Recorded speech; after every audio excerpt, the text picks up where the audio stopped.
দাঁড়া, ফোনটা ধরছি।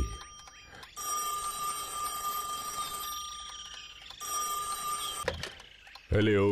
হ্যালো বাটুল। হ্যালো হ্যালো, আপনি কে? আমার বন্ধু বাটুল। আমি জানি তুমি মহাদানবের সাথে লড়াই করে তাকে শেষ করতে পারোনি। সবই আমার ভুল, আর তাই ভুলের মাসুল গুনছি। আপনি ভুলের মাসুল গুনছেন? হ্যাঁ বাটুল, কিন্তু তুমি এভাবে ভেঙে পড়তে পারো না। মনে রেখো, তুমি বাটুল, পৃথিবীর অন্যতম শ্রেষ্ঠ শক্তিশালী ও বুদ্ধিমান মানুষ। তুমি ঠিক পারবে, ঠিক পারবে। হ্যালো হ্যালো, কে বলছেন আপনি? হ্যালো।